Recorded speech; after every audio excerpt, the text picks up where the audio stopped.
할렐루야. 오늘 또 말씀을 통해 주시는 그 하나님의 은혜와 역사 그리고 평강이 우리 모두에게 함께 하시기를 주님의 이름으로 간절히 축원합니다. 2008년도 미국 영화 배우 중 한 사람인 탐 크루즈가 주연한 발키리라고 하는 영화가 개봉을 했습니다. 이 영화는 2차 세계대전을 배경으로 한 영화로서 주인공인 탐 크루즈는 독일군으로서 등장해서 영화 초반에 이런 이야기를 하게 됩니다. 이건 제 조국이 아닙니다. 죽음의 문턱에서 생각했죠. 자식들한테 씻을 수 없는 수치를 물려줄 수는 없습니다. 이제 독일에 봉사할 방법은 단 하나입니다. 반역자란 오명도 감수하겠습니다. 말씀해 주십시오. 가능성 있습니까? 주인공인 그는 독일군으로서, 독일의 또 한 국민으로서 독일 정부에 순응하는 인생을 살고 있었습니다. 그런데 더 이상 나치 정권, 사람들의 생명을 함부로 해하는 이 정권에 굴복하며 살아갈 수가 없겠다. 그래서 그가 반역자라 불린다 할지라도 히틀러가 주도하는 나치 정권을 강력하게 규탄할 것이며, 나치 정권의 수장인 이 아돌프 히틀러라고 하는 사람을 내가 그냥 내버려 둘 수가 없다라고 이야기하면서 그는 히틀러 암살 계획에 동참을 하게 됩니다. 1933년 1월 30일 히틀러가 이 독일 수상직에 오른 뒤에 2차 세계대전을 치르면서 많은 독일 사람들이 독일을 강대국으로 이끌어준 히틀러에 막 열광을 했습니다. 그러나 모두가 다 그렇게 한 건 아니에요. 그 중에 어떤 사람들, 생각이 깨어있는 사람들은 독일 히틀러를 마치 미치광이라고 규정을 하고 43차례나 암살 계획을 세우기도 했습니다. 그 중에서도 1944년 7월 20일 이 영화의 제목처럼 오퍼레이션 발키리, 발키리 작전을 수행하라라고 하는 작전명으로 이 히틀러를 암살하려고 했습니다.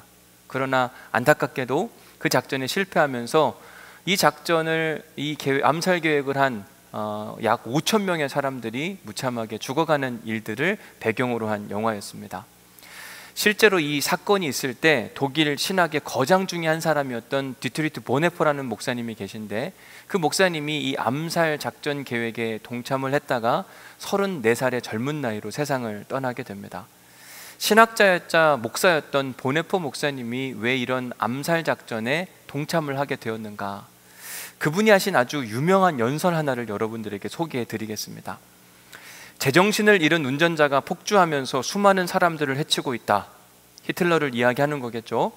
이 폭주를 멈추게 하기 위해서는 부득불 폭력을 사용할 수밖에 없다. 이는 미친 사람이 모는 차에 희생되는 많은 사람들을 돌보는 것만이 목사로서 나의 과제만은 아니기 때문이다.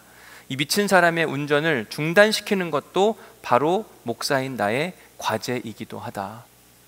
목사의 직무라고 하는 것은 어떤 미친 운전자가 차를 몰고 가서 누군가를 희생했기 때문에 그 희생당한 사람들을 돌보는 것만이 목사의 직임이 아니라, 그 미친 사람이 더 이상 운전을 할 수 없도록 그 운전대를 빼앗아 내려오게 하는 것도 목사가 해야 할 중요한 일이다, 이렇게 이야기를 하는 거죠. 보네포 목사님이 바라본 이 히틀러는 미치광이인 겁니다. 그는 독일 수상의 자리에 굳건히 지키고 있는 한 수많은 사람들, 독일 사람들뿐만 아니라 수많은 희생자가 나올 수밖에 없기 때문에 그는 그 자리에 계속 있어서는 안 된다, 이런 차원으로 보네포 목사님은 이 히틀러 암살 계획에 동참을 했던 겁니다. 여러분, 한 사람의 잘못된 사상과 정치적인 야망이 결국 생각지도 못한 독일 시민뿐만 아니라 전 세계에 있는 수많은 사람들의 생명을 앗아간 것을 우리는 역사를 통해 보게 됩니다. 실제로 2차 세계대전을 통해서 죽어간 희생자만 5천만 명이 넘을 정도로 어마어마한 사람들이 희생을 당했습니다. 한 사람의 잘못된 리더가 세워지니까 온 세계가 신음하고 말았어요. 이와는 반대로 어떤 한 사람은 기가 막힌 리더십을 가지고 온 인류가 구원받는데 지대한 역할을 한 분 계신데, 그분이 누구냐면 우리가 우리의 생명의 구원자라고 고백하는 예수 그리스도, 그분이십니다. 그분의 십자가 사건, 그분의 희생과 헌신을 통해서 우리는 새 생명을 얻었고 천국에 대한 소망을 얻었으며 구원의 기쁨까지 누리고 있습니다. 얼마나 감사한 사실이에요. 어떤 한 사람의 인생은요, 자신의 만족과 유익을 위해서 사람의 목숨을 파리 목숨처럼 여기는가 했는가 하면, 어떤 한 분, 예수 그리스도, 그분은 나 같은 죄인 살리시기 위하여 당신의 하나밖에 없는 목숨을 과감히 십자가에 못 박기도 하셨습니다. 여러분들은 누구의 인생을 담고 싶습니까? 히틀러의 인생입니까? 아니면 예수 그리스도의 인생입니까? 당연히 예수 그리스도겠죠. 그렇기 때문에 우리가 찬양을 해도 예수 따라가며 주님의 마음을 본받는 자, 예수 닮기를, 예수 보기를, 예수만 닮기를 내가 원하네. 우리는 늘 예수님을 닮고 싶어 해요. 그러나 우리의 삶의 현장으로 돌아가서 보면 분명히 찬양할 때, 예배 드릴 때는 예수님처럼 살고 싶습니다, 예수님을 닮고 싶습니다, 예수님만이 나의 주인이십니다 라고 고백하지만 결국 삶의 자리로 돌아가서 어떤 이해관계가 발생하게 되면 항상 우리는 히틀러처럼 살 때가 많다는 사실이에요. 나의 만족과 유익을 위해서 누군가를 짓밟고 올라서야 되고, 누군가를 위해 희생하고 섬기는 것보다는 내가 누리고 싶어하는 그런 모습들이 많지 않았는가. 오늘 본문에 등장하는 사도 바울은 히틀러의 인생, 자기의 만족과 유익을 위해 누군가의 생명을 함부로 하는 그런 사람이 아니라 오히려 그 한 사람, 사도 바울 한 사람 때문에 알렉산드리아호에 있는 276명의 생명이 구원받는 은혜와 역사가 일어나게 됩니다. 정말 귀한 사람이에요. 어떻게 사도 바울이 그런 일을 감행할 수 있었는가? 오늘은 그 말씀을 자세히 함께 살펴보고자 합니다. 살아계신 하나님께서는 사도 바울을 통해 미항에 도착한 알렉산드리아의 선장 그리고 선주들, 백부장 율리오에게 하나님의 뜻과 계획을 전달해 주고자 했습니다. 그래서 사도 바울이 10절에 이렇게 이야기를 하죠. 말하되 여러분이요, 내가 보니 이번 항해가 화물과 배만이 아니라 우리의 생명에도 타격과 많은 손해를 끼치리라. 이 말인즉슨 우리가 이미 여러 차례 살펴본 것처럼 미항을 떠나면 안 된다. 이번 겨울은 반드시 여기로 머물러야만 한다. 안 그랬다가는 큰일 난다. 여러 차례 권고를 했습니다. 그럼에도 불구하고 백부장 율리오의 선택은 바울의 말보다는 뱃사람과 선주들의 말을 훨씬 더 많이 믿더라. 이렇게 결론이 내려져요. 분명 하나님이 사도 바울을 통해 그들이 해야 할 일을 가르쳐 주셨는데도 불구하고 그 말씀에 순종하지 않은 사람들, 여러분, 하나님이 우리에게 어떤 중요한 명령을 하셨습니다. 이거 해야 된다, 이건 절대로 하면 안 된다. 그것도 한두 번 이야기한 게 아니라 여러 차례 반복해서 말씀을 하셨어요. 그런데도 불구하고 그 명령에 순종하지 않는 사람들, 어떻게 해야 하는 것일까? 하나님은 이런 때 어떻게 반응을 해야 하나? 예를 들어볼게요. 여러분들이 한번 골라보세요. 만약에 우리가 어떤 하나님이 주신 명령이 있는데 그 명령을 온전히 수행하지 않았을 때 하나님의 반응. 첫 번째, 그래도 하나님은 사랑이시니까 우리를 용서하시고 이해해 주셔야만 한다. 이해가 되셨죠?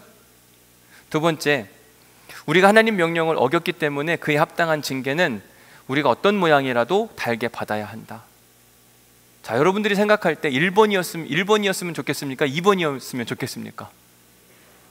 다 1번이죠, 그죠? 2번을 원하시는 분은 한 분도 없을 거예요. 그런데 이렇게 한번 생각해 보세요. 만약 여러분들이 누군가에게 1억 원을 빌려줬어요. 그런데 빌려간 사람이 2022년 8월 1일까지 꼭 갚겠다고 약속을 했습니다. 그런데 벌써 지금 며칠이에요, 오늘이? 28일이잖아요. 아직까지 갚지 않아요. 돈이 없어서 안 갚는 건지 아니면 정말 못 갚는 건지 모르긴 하겠으나 더 놀라운 사실은 자기를 위해서는 막 펑펑 써요. 근데 빌려간 돈은 안 갚습니다. 화가 날까요, 안 날까요? 그런 사람이 만약에 여러분들 앞에 있다고 한다면, 여러분들이 채권자고 돈을 빌려간 채무자가 앞에 있다고 한다면 여러분들은 어떻게 반응하시겠는가? 1번, 그래도 나는 온누리교회 성도니까 그 사람을 그리스도의 사랑으로 용서하고 빚도 탕감해 준다. 2번, 당장 그 인간을 고소해서 약속을 어긴 대가를 톡톡히 치르도록 한다. 자, 1번 하실 분 손 들으셔요. 3부 예배는 좀 팍팍하시네요. 1부 때도 있었고 2부 때도 있었는데. 그러면 나는 2번이다. 다시 읽어드릴 테니까 잘 보세요. 1억 원을 누가 빚졌습니다. 그죠? 그런데 그 1억 원을 안 갚는 인간이 생겼어요. 그랬을 때 나는 어떻게 반응할 것인가? 1번, 그래도 나는 온누리교회 성도이기 때문에 그 사람을 그리스도의 사랑으로 용서하고 빚도 탕감해 준다. 2번, 당장 그 인간을 고소해서 약속을 어긴 대가를 톡톡히 치르도록 한다. 1번 하시겠는 분? 나는 감동이 와서 내 마음이 바뀌었어요. 네, 한 분 손을 두 분 손을 드셨네요. 그래도 뭐 우리에게 희망이 있습니다. 어차피 지금 안 갚을 거니까, 안 내실 거니까 막 손을 드셔도 될 텐데, 그죠? 2번, 그런 사람들은 아주 혼나야 된다. 왜 안 드셔요? 너무 어려운 얘기라. 그렇죠? 근데 이미 다 속마음은 어디예요? 1번이에요? 2번이에요? 그렇죠. 손만 못 들었을 뿐인 거지 우리의 마음은 이미 2번이에요. 근데 하나님 마음은 1번일까요? 2번일까요? 이상한 거예요. 그렇죠? 하나님한테는 용서받고 싶은데 난 용서하기가 싫은 거예요. 하나님도 이런 사람들에 대해서는 아주 혹독하게 혼내시는 모습이 오늘 본문에 등장을 하는 거예요. 분명 하나님께서 사도 바울을 통해 말씀하셨어요. 미항을 떠나지 마라. 여기에 머물러야 된다. 아니 우리는 가고 싶어. 그만하려니까 너 여기 머물러야 돼. 왜 계속 그러는 거야? 그래도 떠나고 싶습니다. 한번 떠나봐. 어떤 일이 발생하는가. 그들이 결정을 하고 미항에서 알렉산드리아 출발을 했습니다. 그때 하나님께서 주신 그 징계가 뭐냐? 바로 14절에 등장을 하잖아요. 얼마 안 돼요. 섬 가운데로 유라굴로라고 하는 광풍, 엄청난 바람이 불어와서 힘들게 만들어줬어요. 왜 그랬는가? 그들의 잘못된 선택 때문에 그런 겁니다. 여러분, 우리가 하나님을 오해하시면 안 돼요. 하나님 무조건 다 용서해 주신다. 아니요. 징계받을 것은 하나님께서 반드시 징계받게 하시거든요. 어느 때는 그 징계의 정도가 얼마나 심각한가. 여러분 20절 말씀에 보니까요, 징계가 웬만한 징계가 아니었어요. 여러 날 동안에 해도 별도 보이지 않고 큰 풍랑이 계속 그대로 불어닥침에 어떻게 됐다고요? 구원의 여망마저 없어졌더라. 지금 알렉산드리아에 타고 있었던 모든 사람들의 한결같은 마음은 우리가 여기서 죽었구나. 살 희망이 보이지 않는 겁니다. 그도 그럴 것이 배를 탄 사람들이요, 지금 풍랑 때문에 배 기구들을 하나둘씩 다 버렸어요. 희망이 없는 거죠. 어떻게 이 항해를 할 것인가. 선주들은 돈을 벌려고 그 큰 배에다가 화물들을 잔뜩 실었는데 풍랑 때문에 배를 가볍게 하기 위하여 또 그 모든 화물들을 다 밖으로 던져버렸습니다. 무슨 희망이 있겠어요? 우리 다 잃어버렸다. 큰일 났다. 심지어 이 지중해 앞바다에서 그냥 우리가 이렇게 죽게 된 것은 아닐까. 구원의 여망마저 없더라. 거의 자포자기한 상태라고 보시면 됩니다. 그런데 여러분, 우리가 이걸 알아야 돼요. 분명 하나님께서는 당신의 명령을 무시했던 알렉산드리아 호에 있었던 선장과 선주들, 그리고 로마의 백부장, 이들의 고집불통을 모시고 너무 속상하고 화가 나셔서 유라굴로 광풍을 허락하셨고 그들을 힘겹게 하고 아프게 하기는 했지만 마지막 결국에는요, 276명, 그 배에 타고 있었던 그 276명 중에 단 한 사람도 생명을 잃어버린 사람이 없어요. 이게 놀라운 일입니다. 여러분 44절 말씀 함께 읽어볼게요. 같이 읽습니다. 시작. 그 남은 사람들은 널 조각 혹은 배 물건에 의지하여 나가게 하니 마침내 사람들이 다 상륙하여 구조되니라. 마침내 사람들이 몇 명만이 아니라 모두가 다 상륙하여 구조되었다고 이야기합니다. 왜 그러셨나? 분명 하나님은 탐욕적인 인생을 살고 있었던 그들의 모습이 싫으셨어요. 속상하고 화가 나셔서 유라굴로 광풍을 불게 하셨습니다. 이런 하나님이 마음에 작정만 했다면 조금만 더 바람 세기를 강하게 하고 이 배를 힘들게 함으로 이 배를 뒤집어 엎으실 수도 있거든요. 그러면 그 배에 타고 있던 276명은 다 그 지중해 앞바다에서 수장될 수도 있었습니다. 그런데 하나님의 선택은 그렇지 않았다고 하는 겁니다.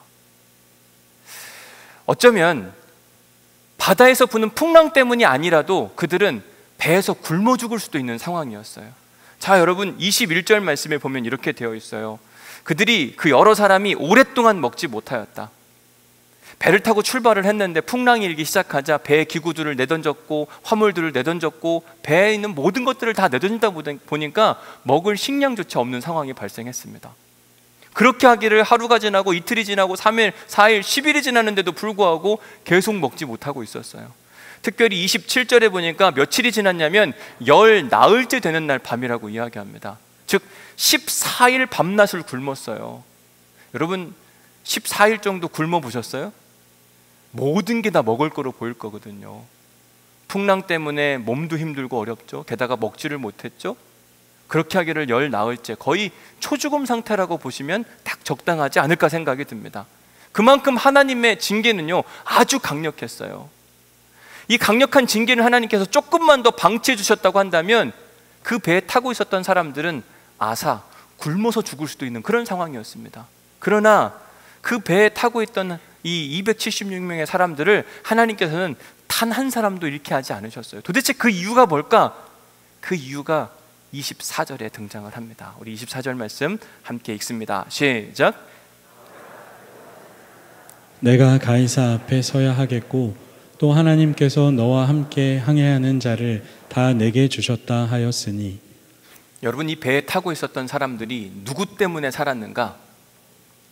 사도 바울 때문에 살았어요. 왜? 하나님이 사도 바울한테 뭔가를 시킬 게 있어요. 아주 중요한 일입니다. 그런데 지금 여기서 죽으면 안 되는 거예요.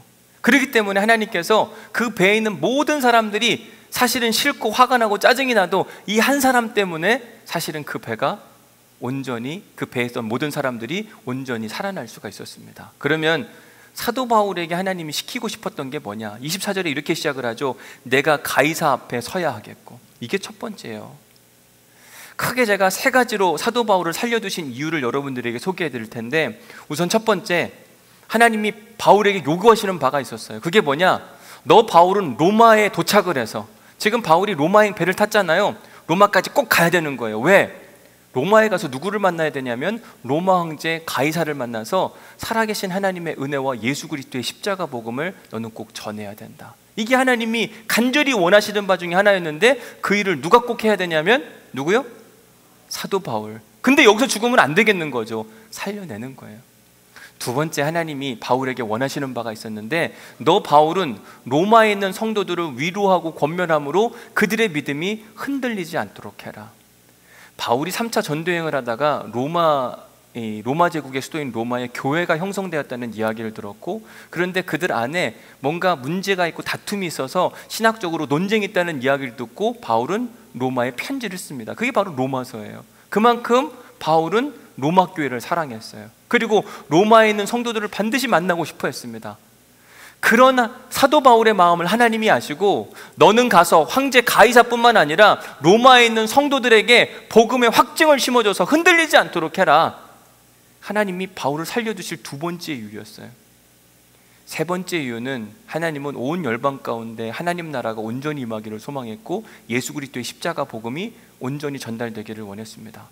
그런데 로마 제국의 수도였던 로마에는 모든 민족과 모든 각 나라에서 온 사람들이 함께 모여서 뭔가를 사고 팔고 움직이고, 이런 모습들을 이미 잘 알고 있었어요. 그러니까 하나님의 사람이요 복음 전도하는 일에 가장 앞장섰던 사도 바울이 로마로 가서 복음을 증거하기 시작한다고 한다면 그 복음은 속히 온 세계 가운데 흩어지지 않을까라고 하는 기대감이 있는 거죠. 이처럼 사도 바울을 향한 하나님의 분명한 목적이 있었기 때문에 하나님은 사도 바울을 지중해 위에서 죽일 수가 없는 겁니다.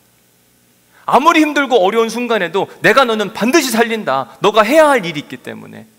결국 알렉산드리아에 타고 있었던 276명은 이런 사도 바울을 향한 특별한 사랑의 계획 때문에 그들의 생명 구원에 한 번 더 기회를 얻을 수 있는 은혜를 누릴 수 있었던 겁니다. 오늘 설교 서두에 독일 나치 정권의 수장이었던 아돌프 히틀러에 대한 이야기를 여러분들에게 해드렸습니다. 그는 자신의 욕망과 탐욕으로 인해 죽지 않아도 될 수많은 사람들을 사지 죽음의 현장으로 내몰았던 사람이에요. 그러나 오늘 본문에 등장하는 사도 바울은 하나님 손에 징계받아 마땅한 인간들, 하나님 말씀을 지키지 않고 오히려 자기들 마음대로, 자기들이 원하는 대로 이 알렉산드리아를 미항에서 출발시켰던 선장과 선주들과 백부장 율리오까지 다 징계해서 이들을 지중해 앞바다에서 수자해도 시원찮을 판에 하나님은 그 배에 함께 타고 있던 사도 바울 때문에 276명의 생명을 구원했던 것입니다. 저는 오늘 설교 준비를 하면서 마음에 이런 소원이 생기더라고요. 하나님, 우리 부산 온누리교회 때문에 이 지역에, 부산 땅에 하나님의 징계가 임하지 않게 하여 주옵소서. 얼마나 귀한 복일까. 야, 나는 부산 온누리교회 때문에 너희들한테 한 번 더 기회를 준다. 정말 기분 좋은 이야기 아니에요? 가정에서도 마찬가지예요. 하나님 보시기에 우리가 때로는 탐욕과 이기적인 모습들과 참 지저분하다, 이런 모습들이 분명히 있어서 하나님이 징계의 칼을 들려고 하다가도 오늘 예배하는 여러분 때문에 그래, 내가 너 때문에 한 번 더 봐줄게, 기회 줄게. 얼마나 은혜가 돼요. 제일 속상하고 슬프고 안타까운 이야기는 내가 너 때문에 징계를 좀 해야 되겠다. 어떻게 그런 인생을 사냐. 바라기는 오늘 예배하는 우리 중에 하나님에게도 그리고 세상 사람들에게도 이런 평가받지 않는 믿음의 성도들 될 수 있기를 주님의 이름으로 간절히 축원합니다. 하나님은 구원을 하시는 역사 안에 반드시 사람을 통해서 일하시고 역사하시는데, 어느 때는 어느 한 사람 때문에 하나님이 어떤 성을 멸망하게도 하시고, 어떤 때는 한 사람 때문에 수많은 사람들을 살려내게 하시기도 하거든요. 창세기 18장에 보면 소돔과 고모라 성 이야기가 등장을 합니다. 그 성은 타락할 대로 타락한 성으로 유명했고, 하나님 보시기에도 너무 속상하고 안타까워서 하나님의 사람들을 보내서 그 성의 영적인 상태를 좀 알아보려고 했습니다. 바로 그때 아브라함이 이 하나님의 사람들을 만나서 교제하는 중에 소돔과 고모라 성 멸망 이야기를 듣게 됩니다. 근데 그 땅에 누가 살고 있었냐면 그의 조카 롯이 살고 있었잖아요. 그리고 아브라함은 어느 땅이 멸망했으면 좋겠는 사람이 아니라 그곳이 다시 구원의 희망을 얻고 생명 구원의 역사가 일어났으면 좋겠다는 마음 가운데 이 하나님의 사람들과 함께 협상 작전을 벌이게 됩니다. 그래서 이런 이야기를 하죠. 아브라함이 가까이 나아가 이르되 주께서 의인을 악인과 함께 멸하려 하시나이까. 논리적으로 보면 하나님을 설득하기 시작하는 겁니다. 하나님, 이 소돔과 고모라 성에 의인이 있고 악인이 있다고 한다면 함께 멸망하게 하는 것이 옳다고 생각하십니까? 여러분들은 어떻게 생각합니까? 의인이 있고 악인이 있으면 악인 때문에 의인까지 죽는 게 맞습니까? 틀립니까? 그러면 안 되는 것 같잖아요. 그죠? 아브라함이 그런 이야기로 논리를 펴기 시작하는 거예요. 그리고 제안을 합니다. 그 성 중에 의인 50명이 있을지라도 그 주께서 그곳을 멸하시고 그 50 의인을 위하여 용서하지 아니하시리까. 하나님, 그 성에 50명 정도만 의인이 있다고 한다면 그 의인 50명 죽이는 건 불의한 거 아닙니까? 그러면서 하나님을 설득하는 거죠. 그러자 하나님의 사람들이 동의를 했어요. 그래? 50명이면 내가 인정해 줄게. 그러자 협상의 이제 달인이었던 아브라함이 이제 줄다리기를 하는 겁니다. 하나님, 내가 한 번만 더 이야기를 할 텐데 50명 중에 5명을 뺀 45명은 좀 어떻겠습니까? 45명도 오케이. 이렇게 시작된 게 40명, 30명, 20명, 나중에 어디까지 가요? 10명까지 가요. 그래서 이런 이야기를 하죠. 아브라함이 또 이르되 주는 노하지 마옵소서. 내가 한 번만 더 하래. 마지막이에요. 거기서 10명, 10명을 찾으시면 어찌하려 하시나이까. 이르시되 뭐라고 이야기합니까? 내가 그 10명으로 말미암아 멸하지 아니하겠다, 이렇게 이야기를 합니다. 아브라함이 생각하기에 그 큰 소돔과 고모라 성에 의인 10명 정도는 있지 않을까. 그 의인 10명 때문에 살아날 수 있다면 얼마나 좋을까. 이런 마음 가운데 10명까지 마지막 최후의 마지노선을 정하고 협상을 마무리를 했어요. 사실 조금 더 썼으면 얼마나 좋았을까요? 그죠? 근데 그 의인 10명이 있었습니까? 없었습니까? 없어서 망했어요. 근데 사실 의인 10명이 아니라요, 그 땅에는 의인이 단 한 사람도 없었어요. 아니, 롯 있지 않습니까? 이 소돔과 고모라 성이 멸망할 때 롯은 구원을 얻었는데 그 사람은 의로워서 구원받은 거 아닙니까? 그의 가정만큼은 그러면 아브라함이 의인 4명이라고 기도했으면 얼마나 좋았을까요? 그죠? 그런데요, 사실은 그들이 의인이어서 구원받은 게 아니라 하나님의 은혜 때문에 구원을 받은 거예요. 잘 보세요. 롯의 가정을 한 사람 한 사람 살펴보겠습니다. 창세기 19장 26절에 보면 롯의 아내 이야기가 나옵니다. 롯의 아내는 뒤를 돌아보았으므로, 소돔과 고모라 성이 지금 활활 타오르는데 그 뒤를 돌아봤대요. 왜 돌아봤죠? 자기가 두고 온 게 아까워서.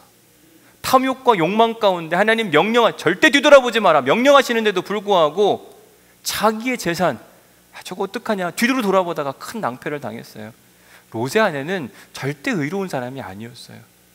그의 딸들은 어떠했는가? 여러분, 그의 딸들이 한 행위를 보십시오. 큰딸이 작은딸에게 이르되 우리 아버지는 늙었고 온 세상의 도리를 따라 우리의 배필될 사람이 이 땅에 없으니 우리가 우리 아버지에게 술을 마시게 하고 어떻게 해요?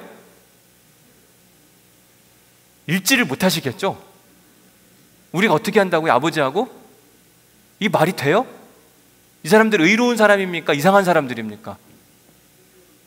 의로운 사람들이에요? 아버지하고 동침하는데? 큰일 날이에요. 그죠? 그러면 이게 의로우면 여러분 다 제가 축복할게요. 말이 안 되는 거잖아요. 이 롯의 딸들이요 의로운 사람이어서 구원받은 게 아니라니까요. 그럼 롯은 어땠는가? 19장 33절에 보니까 그 밤에 그들이 아버지에게 술을 마시게 하고 큰딸이 들어가서 아버지와 동침하니라. 여러분, 아버지면 분별력이 있어야 될 거 아니에요. 술을 마셨어도 적당히 마셔야 될 거 아니에요. 그런 개념이 없는 거예요. 소돔과 고모라 성에 의인 10명이 없어서 망한 게 아니라 의인이 단 한 사람도 없어서 망한 거예요. 하나님이 찾으시는 그 한 사람, 그 한 사람이 없었기 때문에 완전히 망하고 말았어요. 이와는 반대로 출애굽기에 보면은요, 한 사람 때문에 수많은 사람들이 구원받는 이야기가 등장을 하게 됩니다. 우리 창세기 32장 1절 말씀을 함께 읽어보도록 하겠습니다. 시작. 백성이 모세가 산에서 내려옴이 더딤을 보고 모여 백성이 아론에게 이르러 말하되 일어나라, 우리를 위하여 우리를 인도할 신을 만들라. 이 모세 곧 우리를 애굽 땅에서 인도하여 낸 사람은 어찌 되었는지 알지 못함이니라. 하나님께서 모세를 통해서 이스라엘 백성들을 출애굽시키셨습니다. 그리고 시내산에 이르러서 그 시내 광야에서 모세는 더 이상 앞으로 전진하지 않고 이들을 다 함께 데리고 갈 법과 원칙을 받기 위해 시내산에 올라갑니다. 여러분, 60만의 대군이 있는데요, 정말 오합지졸이었어요. 어떤 기준과 원칙이 없으면 이들을 어디로 이끌고 가야 될지 몰랐습니다. 그래서 모세는 시내산에 올라가서 하나님과 함께 이 60만 대군이 함께 광야를 통과해서 하나님이 약속하신 그 땅까지 들어갈 때 법과 규율을 시내산에 가서 받는 겁니다. 이때 하루가 지나고 이틀이 지나고 시간이 지나는데도 불구하고 산에 올라간 모세가 내려오지 않아요. 조급했던 이스라엘 백성들, 눈에 뭔가를 보이기를 원했던 이스라엘 백성들, 도대체 우리를 진짜 애굽에서 여기까지 이끌어온 신이 여호와 하나님 맞냐? 모세는 도대체 어디 간 거냐? 아닌 것 같으니까 우리에게 진짜 이끌어내는 그 신, 그 우상을 만들어 달라고 이야기를 합니다.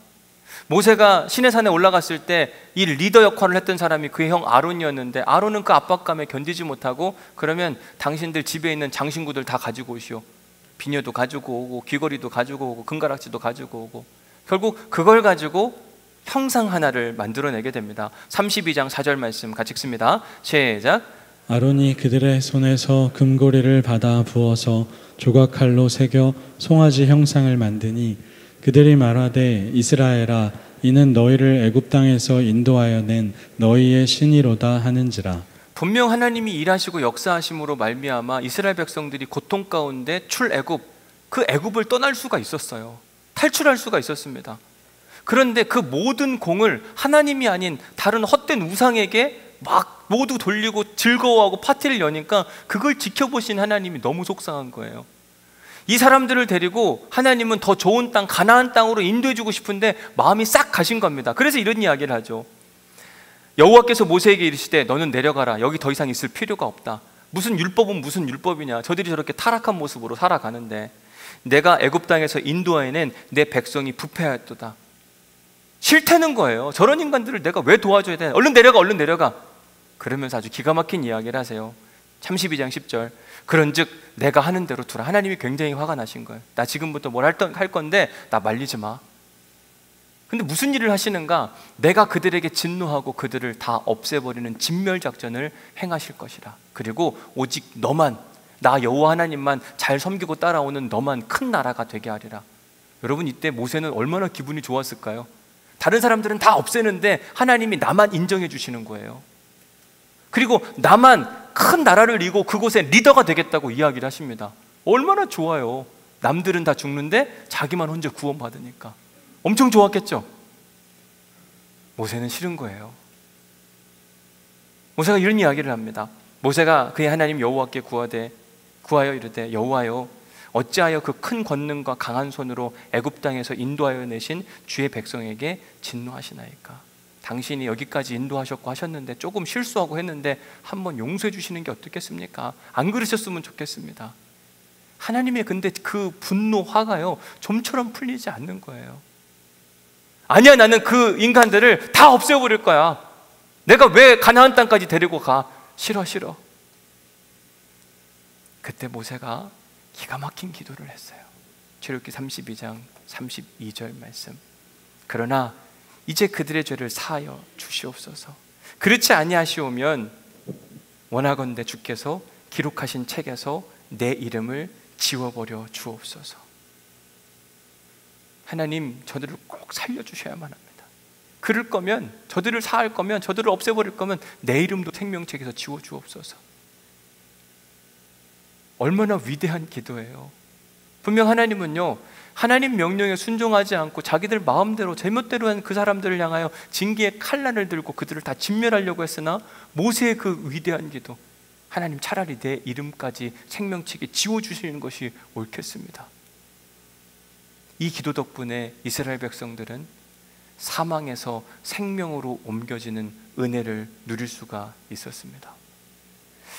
오늘 본문의 상황도 아주 비슷합니다. 하나님이 왜 지중해 한가운데에서 고집불통, 하나님 명령에 귀를 기울이지 않고 소탐대실 작은 것을 탐했다가 엄청난 것을 잃어버릴 뻔한 그 사람들을 왜 그렇게 그냥 살려두셨는가? 그냥 다 수장시켜도 시원찮을 판에 왜 그들에게 생명 구원의 기회를 한 번 더 주셨는가? 다른 이유가 아니라 복음으로 무장되어서 하나님 나라를 위해 수고하고 애쓰겠다고 섬겼던 사도 바울이 그 배에 타고 있었기 때문에 그래요. 사도 바울이 갈라디아서 2장 20절에서 아주 중요한 고백을 합니다. 내가 그리스도와 함께 십자가에 못 박혔나니 그런즉 이제는 내가 사는 것이 아니요 내 안에 그리스도께서 사시는 것이라. 이 고백 안에 무엇이 담겨 있냐면 이제는 나를 위해 살지 않겠습니다. 하나님 나라를 위하여, 이웃 사랑을 위하여, 선교와 복음을 위해서 내가 살겠나이다. 사랑하는 성도 여러분, 나는 죽고 예수로 사는 사람들, 내가 죽어서 남을 살리려고 하는 그런 믿음의 공동체 안에는 사망도 그 힘을 발휘하지를 못하는 겁니다. 그 공동체를 막 죽이고 없애려고 하다가도 그 한 사람 때문에 살려내는 거예요. 내가 너 때문에 좀 이 공동체는 반드시 살려낼 테니까, 구원의 길을 한 번 더 줄 테니까 다시 한번 수고하고 애를 써봐라. 지금도 하나님은 나는 죽고 예수로 사는 사람들을 찾고 계세요. 지금 하나님이요, 우리 모두를 징계하고 싶어서 안달나신 것처럼 온 세계 가운데 기상이변과 함께 어려운 이야기들이 참 많이 등장합니다. 어제 뉴스에도 보니까 파키스탄에서 엄청난 폭우로 900명의 사람들이 죽었다고 이야기하잖아요. 지구 반대편에서는 물이 없어서 바닥에 뭐 옛날 유물들이 막 등장하기도 하고, 그럼 어디까지 갈지 몰라요. 그런데 이런 중에 하나님이 누구를 찾으시냐면 하나님이 기뻐하시는 모세와 같은 사람, 사도 바울과 같은 사람을 찾고 계신다니까요. 그런 사람들만 있어도 하나님께서 한 번 더 기회 주지 뭐 이럴 텐데, 그런 사람이 눈 씻고 찾아봐도 잘 안 보이는 거예요. 얼마나 하나님은 속상하고 안타까워 하실까. 가끔 우리는 착각할 때가 있습니다. 그래도 나만큼만 하면 괜찮지 않을까, 우리 가정도 나를 봐서 하나님이 어여삐 여겨주실 거야.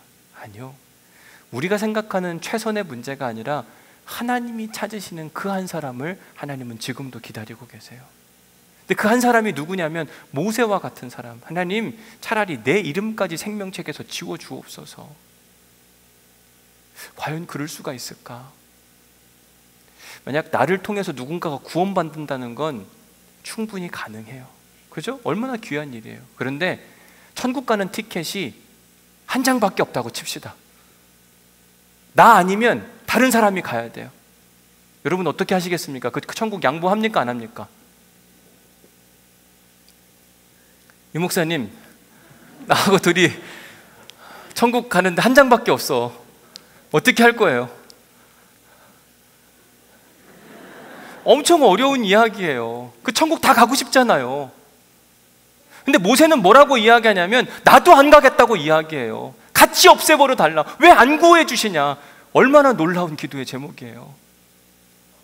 바울은 이렇게 이야기했어요. 내가 달려갈 길과 주 예수께 받은 사명, 곧 은혜의 복음을 증거하는 일에는 나의 생명조차 귀한 것으로 여기지 아니하고 내가 복음 전도에 나서게 되겠다. 그럼 얼마나 귀합니까? 내가 목숨이 하나밖에 없는데 끝까지 그 목숨 하나님 나라를 위해서 수고하고 헌신하고 애를 쓰겠다. 하나님은요, 지금도 이런 사람들을 찾고 계세요. 우리의 가정에게 한 번 더 기회를 주기 위해서, 이 땅 가운데 한 번 더 기회를 주기 위해서, 한국교회에 한 번 더 기회를 주기 위해서 이런 모세와 같은 사람, 바울과 같은 사람을 지금도 찾고 계세요. 과연 나는 어떤 사람인가? 하나님이 나를 살려두셔야 될 이유가 있는가? 은혜 받은 말씀 적어보시기 바랍니다.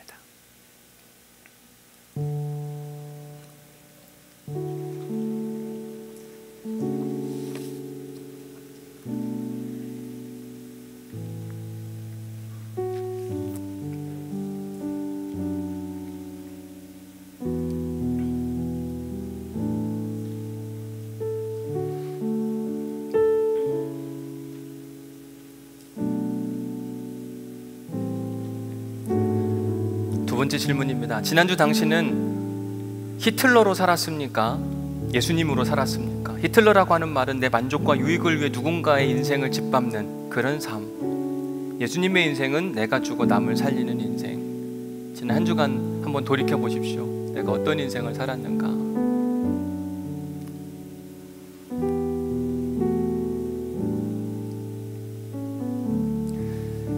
잘 모르겠으면 오늘 집에 가서 여러분들의 아내와 남편에게 물어보시면 됩니다. 히틀러의 인생이라고 하는 건 내 만족과 유익을 위해서 한 주간 사는 것이고, 예수님의 인생이라고 하는 건 내 아내와 남편과 아이들을 위해서 살은 인생. 아마 그러면 여러분들의 배우자가 당신 히틀러였네 이렇게 이야기하실 거예요. 거의 100% 그렇게 할 겁니다. 우리가 원래 다 그런 사람이에요. 그러지 않아요? 저희 아내가 이제 저보다 한 2주 늦게 와서 지난 목요일날 왔거든요. 이렇게 지내다 보니까요, 저희 아내가 있을 때는 제가 집에 가서 거의 할 일이 없었어요. 왜냐하면 목회하고 들어와서 그런지 모르겠지만 그냥 쉬어서 잘 회복하고 목회하는 게 필요하지 않겠냐, 그래서 아무것도 거의 안 시켜서 그냥 잘 쉬고 그랬거든요. 근데 아내가 없으니까 제가 모든 걸 다 해야 되더라고요.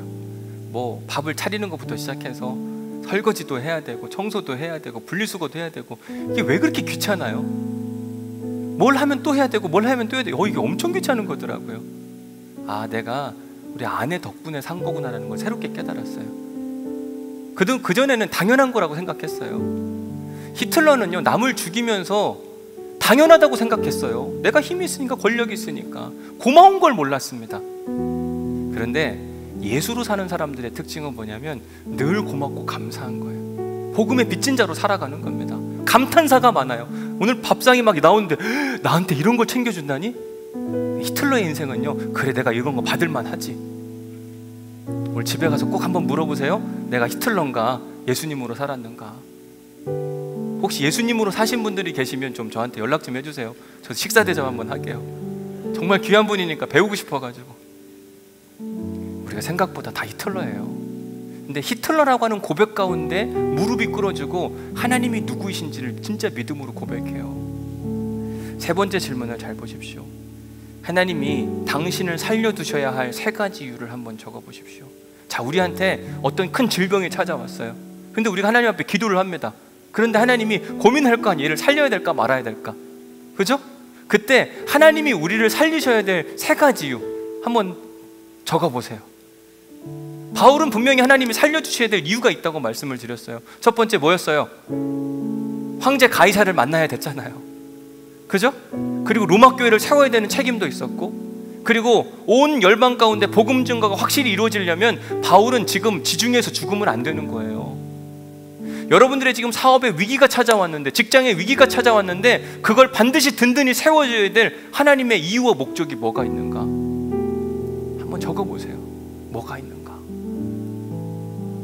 저는 설교 준비하면서 하나님이 우리 온누리교회를 든든히 세워주셔야 될 이유와 목적이 뭐가 있는가? 나는 온누리교회가 이것 때문에 반드시 존재해야 된다. 아, 이랬으면 너무 좋겠는 거죠. 우리 교회가 절기 헌금마다 절기 헌금의 10% 15%를 이렇게 선교지로 보내는데, 야, 니네 교회 그거 하는 것 때문에 내가 니네 교회는 계속 살려줘야 되고 부흥해야 되겠다. 저는 그런 이야기 듣고 싶어요. 너희 교회 보니까 9월 18일에 생명살림, 그 생명사랑 사람사랑 걷기대회 한다며. 너네 교회를 통해 누군가가 살아나야 되는데, 야, 부산 온누리교회는 절대로 없어지면 안 되는 교회, 반드시 살아있어야 되는 교회. 저는 목회하면서 하나님께 이런 이유를 선물해 드리고 싶어요. 우리가 기도할 때 염치가 있어야 되죠. 그죠? 하나님 이 기도 들어주옵소서. 이 사람 살려주셔야만 합니다. 왜? 뭐 하려고? 그래서 어떻게 하라고? 이유가 없으면 안 되잖아요. 하나님이 살려주고 싶은 사람이 될 수 있기를 주님의 이름으로 간절히 축복합니다. 오늘 설교하면서 두 본문을 여러분들에게 소개해드렸는데, 먼저 출애굽기 말씀, 그러나 이제 그들의 죄를 사하여 주시옵고 그렇지 아니하시오면 원하건대 주께서 기록하신 이 책에서 어떻게 하라고요? 누구의 이름을 지워버려요? 여러분, 이런 기도의 사람들이 될 때 하나님이 우리를 살려주고 싶은 사람이 되는 거예요. 맨날 자기만을 위해서 기도하는 사람 뭘 살려주고 싶겠어요? 너를 살려주면 여기 있는 많은 사람들도 살아날 것 같으니까 너는 반드시 살려야지. 이게 하나님의 방향이거든요. 사도행전 20장 24절 말씀, 내가 달려갈 길과 주 예수께 받은 사명 곧 하나님의 은혜의 복음을 증언하는 일을 마치려 하면은 어떻게 해요? 나의 생명조차 조금도 아까워하지 않는 사람, 이런 사람은요 하나님이 야 너는 살아야 돼. 왜 죽어? 왜 죽어? 절대 못 죽여. 저는 우리가 그랬으면 참 좋겠어요. 하나님이 살리고 싶은 사람. 이번 한 주간 살아가면서 하나님이 살리고 싶은 사람들이 될 수 있기를 주님의 이름으로 간절히 축원합니다. 우리 함께 찬양할 텐데요, 주를 위한 이곳에. 근데 가사 앞에 보면 뭐라고 되어 있냐면, 주를 위한 이곳에 예배하는 들 중에 그가 찾는 이 없어. 여러분, 우리는 그런 사람이 되기를 원하는데 하나님이 지금 다 이렇게 둘러보실 거예요. 그런데 없어. 여러분, 이러면 저는 비관적일 것 같아요. 야, 부산 온누리교회 보니까 내가 찾는 사람 저기도 있고 3층에도 있고 4층에도 있고 많네. 여러분, 우리가 이런 은혜 누릴 수 있기를 간절히 소망해 봅니다. 우리 함께 찬양하겠습니다. 주를 위한 이곳에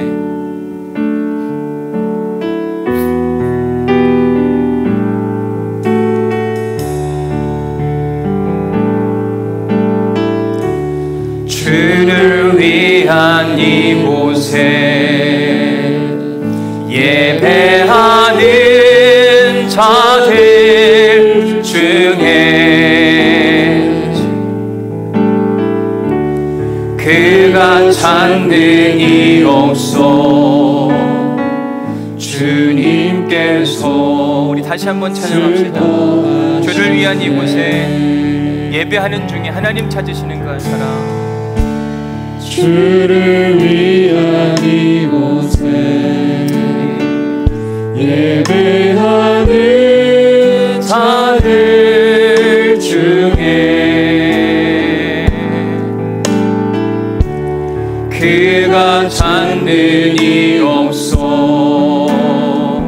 주님께서 슬퍼하시네. 주님이 찾으시는 그 사람이 내가 되길 소망합니다. 주님이 찾으시는 그 한 사람, 그의 매장. 누가요? 내가 그 사람 되기 간절히 주께 예배. 주님이 찾으시는 그 한 사람, 주님이 찾으시는 그 한 사람, 그의 예배자. 아멘. 내가 그 사람 되기 간절히 우리 한 번 더 찬양합시다. 주님이 찾으시는 그 예배자 주님, 내가 되길 소망합니다. 주님이 찾으시는 그 한 사람, 그의 예배자. 내가 그 사람 되기 간절히. 다 함께 자리에서 일어나셔서 주님, 내가 그 사람 되겠나이다. 주님, 나를 받아주옵소서. 주 은혜로 이곳에 서 있는 주인제에 엎드려 절하네. 그 어느 것도 난 필요 없네.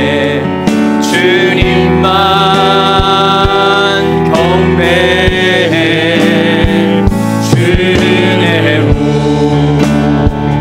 이곳에 서 있네. 주인 제에 엎드려 절하네. 그 어느 것도 난 필요 없네. 주님만 주 은혜로 내가 여기에 서 있습니다. 주님 나를 사용하옵소서. 주 은혜로 이곳에 서 있네. 주인 제에 엎드려 절하네. 그 어느 것도 난 필요 없네. 주님만 경배해. 주님으로 이곳에 서 있네. 주인 제에 엎드려 절하네. 그 어느 것도 난 필요 없네. 주님만 경배해. 하나님, 오늘 말씀을 통하여 우리의 인생이 히틀러의 인생으로 살았는지 예수 그리스도의 인생으로 살았는지 점검해 보게 됩니다. 우리는 예수님의 인생으로 살고 싶어 하지만 우리의 현실적인 삶은 늘 히틀러와 같습니다. 내 만족과 유익을 위하여 누군가를 함부로 대하고 희생시키고 하는 일에 아주 자연스럽게 살아갈 때가 많습니다. 주여, 하나님이 우리의 모습을 보시고 안타까워하지 않게 하시고 하나님께서 우리 때문에 우리의 가정을 살리고 싶도록 인도하여 주옵소서. 하나님께서 우리 때문에 이 한국 땅을 구원하고 싶은 마음에 은혜가 있도록 도우시고 축복하여 주옵소서. 우리 때문에 한국교회가 무너지지 않도록 도우시고 축복하여 주옵소서. 하나님은 모세와 같은 사람을 찾으십니다. 하나님, 저들을 살리지 않으실 거면 나도 죽게 하옵소서. 이런 모세의 기도가 우리에게 흘러나오게 하시고 사도 바울과 같이 자기 하나밖에 없는 목숨도 십자가 복음을 위하여 희생하고자 하는 사람들이 우리 온누리교회에 많아지도록 도우시고 축복하여 주옵소서. 모두가 인정해달라고 이야기하고 자기 유익을 구하는 시대에 우리는 다르게 살기를 소망합니다. 은혜를 구합니다. 우리가 할 수 없어서 성령님의 도우심을 구하오니 이번 한 주간 하나님께 우리를 살려주셔야 하는 이유를 마음껏 선물해드리는 은혜의 한 주가 될 수 있도록 도우시고 축복하여 주옵소서. 이제는 우리 주 예수 그리스도의 은혜와 아버지 하나님의 극진하신 사랑과 성령님의 감동 감화 역사 교통 위로하심이 오늘 말씀을 듣고 마음 가운데 더 이상 히틀러의 인생이 아니라 예수 그리스도의 인생, 십자가 복음으로써 우리를 살리시기 위하여 십자가에 달리신 그분의 은혜가 우리 삶 안에 고스란히 남아있기를 다짐하는 우리 믿음의 성도들 가운데 그 하나님의 은혜와 평화와 역사가 이번 한 주간 그리고 영원히 함께 하시기를 주님의 이름으로 간절히 축원하옵나이다. 아멘. 하나님, 주님 우리를 용서하여 주옵시고 우리를 받아주시며 주님 더 이상 히틀러같이 살지 않도록 도우시고 축복하여 주옵소서.